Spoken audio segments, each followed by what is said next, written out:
In the heart of the southwestern reaches of Sydney, nestled within the vibrant state of New South Wales, lies the bustling city of Bankstown. And in this captivating episode, we embark on a journey to explore the inner workings of its fire station and the brave souls who call themselves firefighters.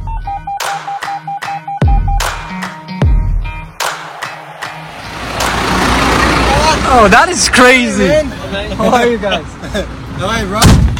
Nice to meet you. Hey, Nice to meet you. Hey, Robert. Nice to meet you guys. What's happening? Oh, that's great. Yeah, sorry, we had a call, man. No problem. Duty first.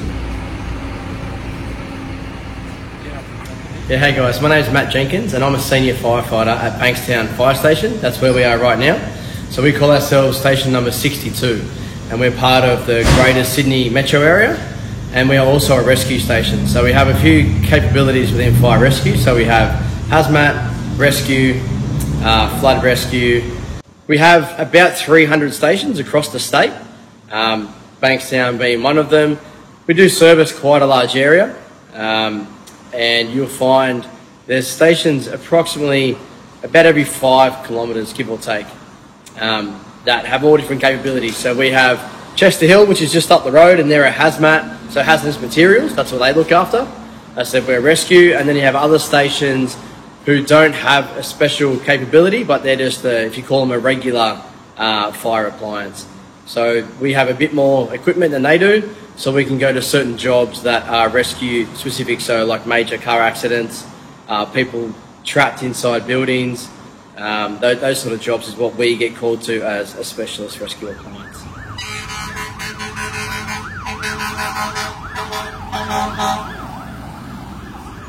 So Robbie, you actually want to know what does it take to be a firefighter and what do you need to do to become one. So here with Fire and Rescue New South Wales, in order to join our permanent firefighting force, which is one of 2 firefighting forces we have, here in Sydney, we're what we call career or permanent firefighters, and in order to do that, there's quite a few steps somebody needs to go to. First of all, it's a big commitment. You need to work out, is this something that you really want to do? And is this something that you can commit to? Because we work long hours, hard jobs. There's fitness. Most of all, are you someone that's community minded and happy to work in a team? And if you've got some good values, then that's probably going to work out well for you and you should think to apply. You need to be an Australian citizen or permanent resident or a New Zealand citizen to apply.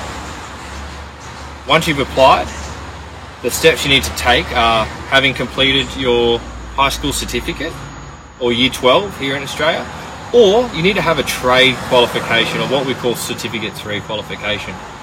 Now the application you'll put through, the next stage of the application process, what we call psychometric testing. And so you'll go through an online test, you'll go through initial 2 tests online. If you make it to the next stage, we then call that the emotional intelligence testing and work safety and reliability testing, where you'll go through an additional 2 phases of testing. From that, if you make it through that round of testing, you'll be invited to do a physical aptitude test. And that is our fitness test, where we see if you have what it takes physically to do this job. It's a very demanding job. We recommend people train for up to 20 weeks before they apply in specific training mechanisms and functional training styles. Fire and Rescue New South Wales has a fire fit team and they are exercise physiologists that have developed and designed a program for candidates to prepare for this job. Following the physical test, if you pass a physical aptitude test, the next stage of that is a full medical, a complete medical workup. If you pass that, you're then invited to an interview, and then following the interview stage, you'll then have to resit some of the tests you did online as a verification process. Now in these steps there are other little bits and pieces. So you need to have a truck license when you apply beforehand, and you need to have other little bits and pieces which most people that are applying probably have. We're not employing people with major criminal records or really bad driving history. So when you apply, you'll be asked different steps, like to supply a driving record. The recruitment process is also pretty long. From the day that you apply to Fire and Rescue New South Wales, it might be 12 months before you start at our academy or college for your recruit course. And our recruit course is a very intensive, very jam-packed course that is developed over 12 weeks. And that 12 weeks we take somebody that's never seen a fire truck and we get them ready in 12 weeks to be on the back of a truck working as a firefighter. Alright, so in terms of, I guess, a day in the life of a firey, how does it work? So we come on shift technically 8 a.m. to 8 a.m.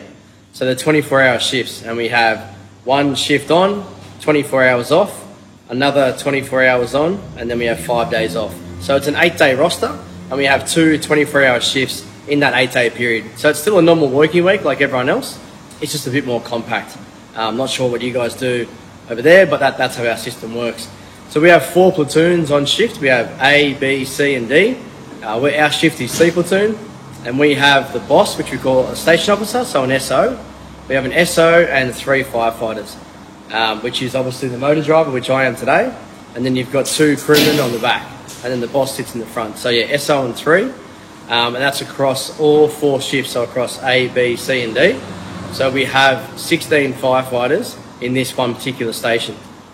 Some stations have more trucks, so I used to work at City of Sydney, which is the biggest station in the state, and they have 6 trucks in there. So there's about 25 to 30 people on shift, but the vast majority of fire stations are like this one, where you have the boss and 3 crew. As I said, yeah, we come on at, we start our shift at technically 8 a.m, but most people, because of traffic, we get in at about 7 o'clock. And the first thing we'll do is we'll come in and get changed and relieve the other shift. So you come in and say, yep, you guys are free to go. We'll get changed, maybe have some breakfast, and then we come out and check the truck. We have a thing called SIMS, so it's our inventory system where every day there's different bits of equipment that we need to look at and check over. So essentially, some of them might be something you only check once every 6 months, and stuff can be daily. So your air sets is something you do daily. Something like a chainsaw is only weekly. So there's different products we have, or different items on the truck that get checked at different intervals.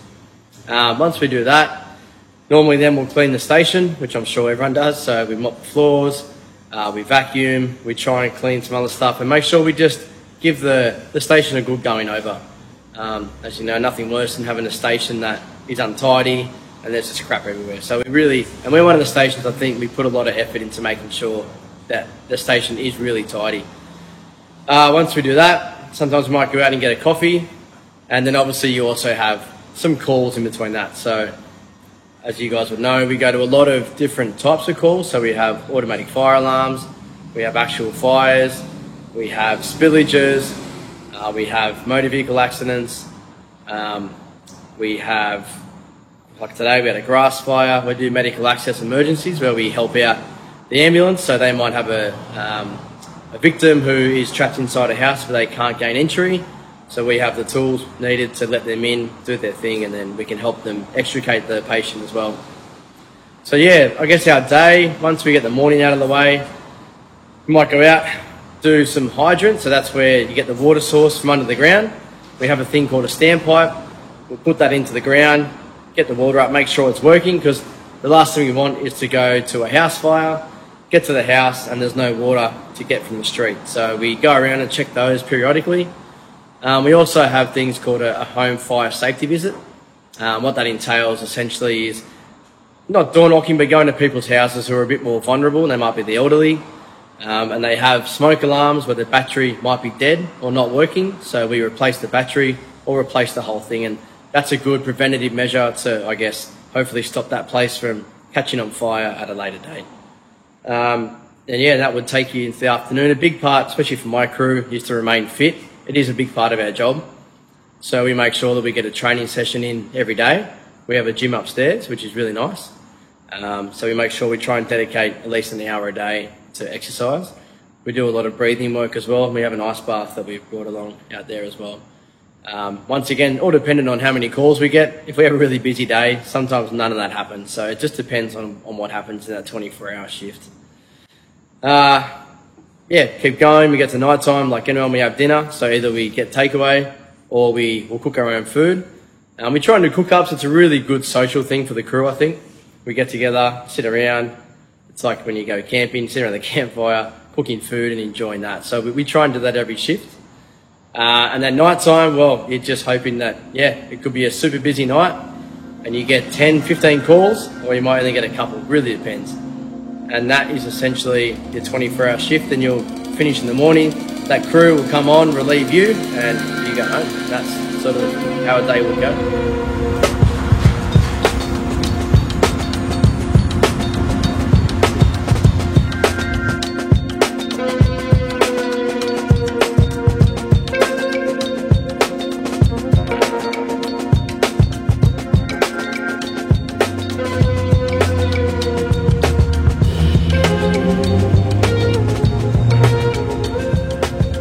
Welcome to Bankstown Fire Station. My name's Firefighter Maxwell, and today I'm going to show you what's on our rescue pump appliance here at Bankstown 62 Station. We are Seavertoon, so come with me. As you see here, we've got a rescue pumper. We carry extra rescue equipment. What that means is we go to all sorts of different jobs as firefighters. We go to fires, we go to storms, we go to medical things, we go to rescues. We've got all sorts of different things, so we need to have the right equipment on the truck to be able to equip us to be able to save people's lives. You've got the driver, you've got the junior man behind the driver. On this side of the truck, we have our general purpose stuff. So we have blocks here for stabilisation, crib blocks. We have lighting, for lighting. Air tool kits, we have winches. We have turf and winches, all sorts of different things like that. As you can see here, we've got high pressure airbags. We've got a fan for ventilation. We've got chainsaw, power saw to cut through roller doors and so on. Okay. Keep coming around. When we go to a lot of car accidents, we have absorbent to take up all the fuel and oil that's on the road. It can be quite slippery, especially when it rains. So every accident we go to, we spray some fuel absorbent down to make sure that's not slippery for other motorists. We have our cordage kit. As rescue, we do some cordage rescue with ropes. So we have our rescue rope gear. We have all bits and pieces here, like sprinkler kits, adapters, leg repair kits, and lock-up keys. So when we break into doors, we need a lock-up kit to be able to lock the doors and hand the premises over to police. We have our water area here. So we've got our breaching, we've got extra branches, okay, Acheron branch. 2-to-1 breaching, so we put that on the end of our hydrants. So we've got our hydrants on the footpath or on the road. We pop the lid off the hydrants, we place our hydrant standpipe into the ground, and we attach the breaching onto that, and our hoses go onto that, and then we can fight the fire.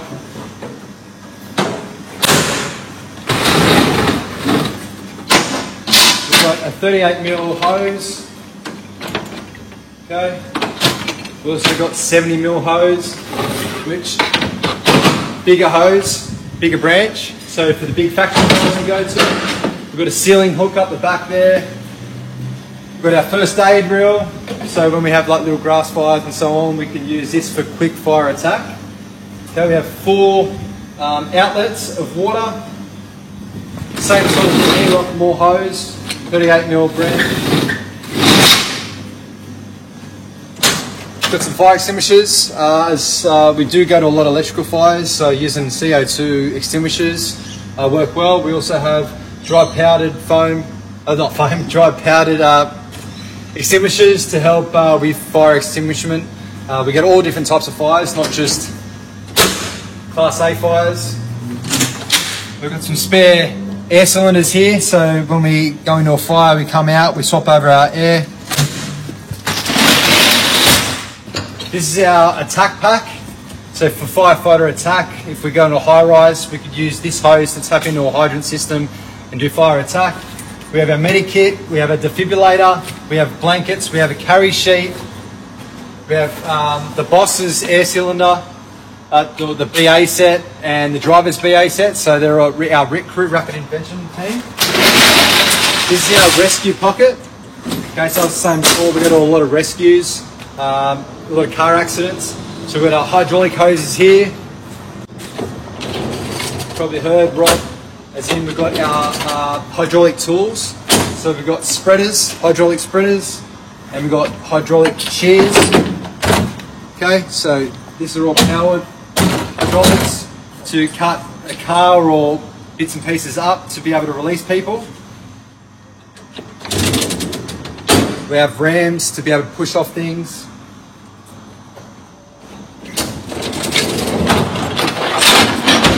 We have our Halligan tool, which is used to bust open doors.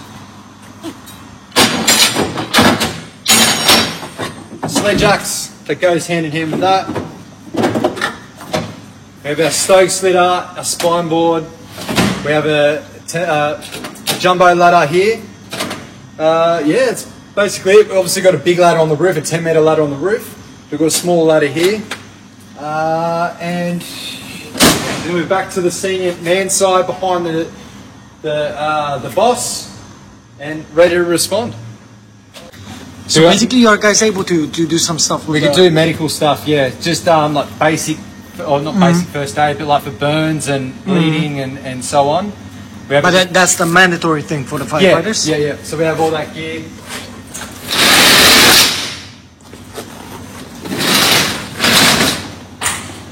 Okay.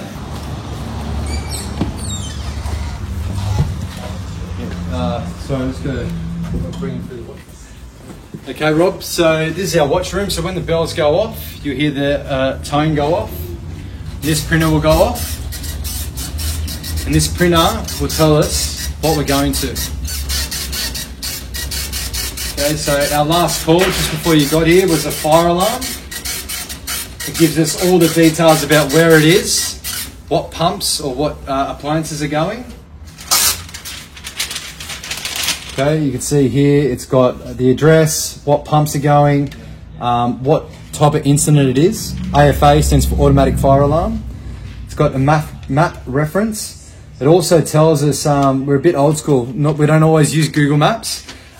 We still have our old way of using the UBD, which is a street directory book that we can use to be able to get coordinates. So if you look here, SY252D8. So if you come here, 252D8, and you work it out. So our fire station is just here, 62, and we can work out exactly where it is. It's off Brunker Road. So knowing how to get to that location, we can go up Rookwood Road, we can go along the Hume Highway, up Brunker, or up towards Anzac.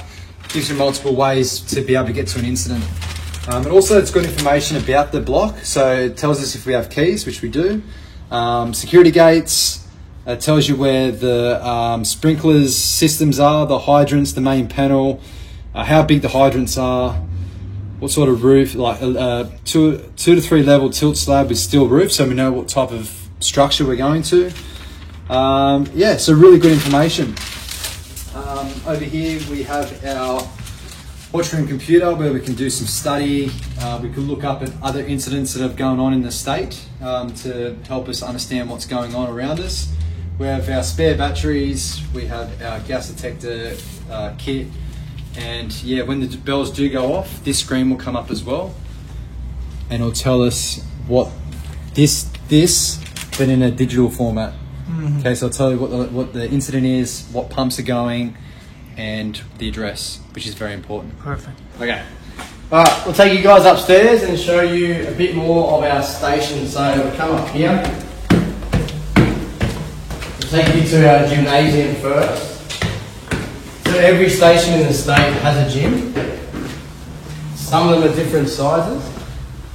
So this is our little training room that we have. So we have a TV, the chair, so any of our online training or education sessions we want to do, we can plug our computer in through here and we can basically watch any presentation on this. So that's a good way for us to do our little sessions in here. We come through. This is our little gym. Every gym in the state will have a few basic items. So one will be a bike, You might have seen this out there was the rower. So a Concept 2 rowing machine.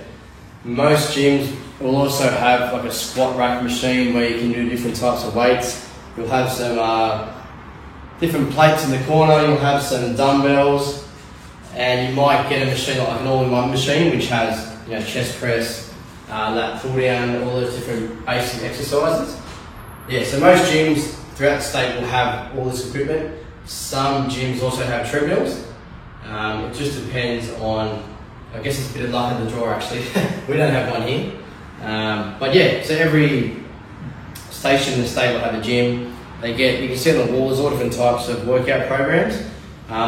We have a health and safety team within fire rescue that are dedicated to creating those exercise programs, and they are tailored specifically to be a firefighter. So you can see on the wall, strong carry, strong pull, strong trunk, all the things that I guess you require to be strong enough to be a firefighter, and to go into the situations that the other guys want to talk to you about, whether it's a fire, car accident, all those sort of jobs where you need a certain amount of strength. Well, this is where we get paid to do it, but at the same time we need to be strong, we need to be fit, we need to be healthy. So we try and do it every day, and yeah, they give us facilities to do it, so it's pretty good. But keep coming.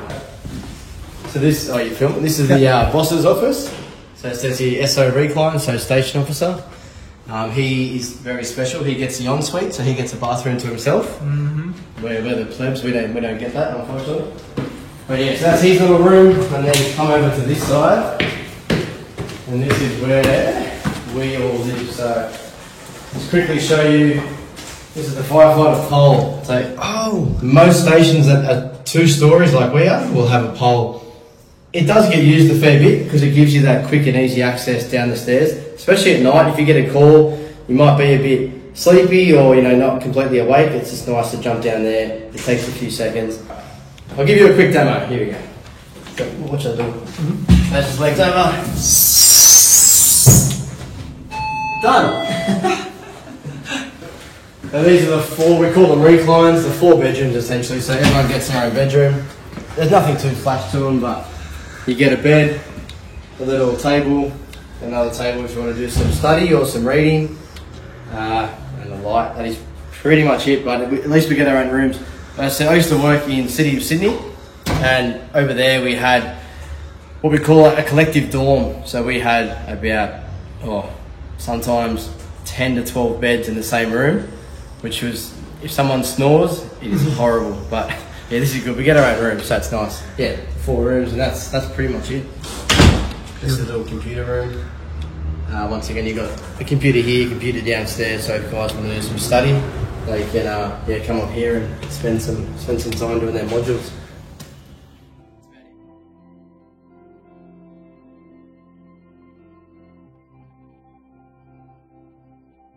So what a great question. Why did I want to become a firefighter? It's something I've always wanted to do. From a little 2-year-old Trent Maxwell, I've always wanted to become a firefighter. I was about 18 or so, and I saw a few fire trucks getting around my area, and they were always smiling and always having a really good time. I've always loved doing things that give back to the community. So probably when I was about 15 was the first time I thought, you know what, I think firefighting is something that I want to do. And dream come true, being a firefighter for nearly 9 years now, and I love being a part of a great team. Amazing crew, amazing people, and you get to help the community, and every day is different. That's probably the main thing. Every day is something different, which I love. Helping the community, and you never know what the day is going to bring. 12 years later, I'm still here as a firefighter, and I love it every day. I wouldn't give it up.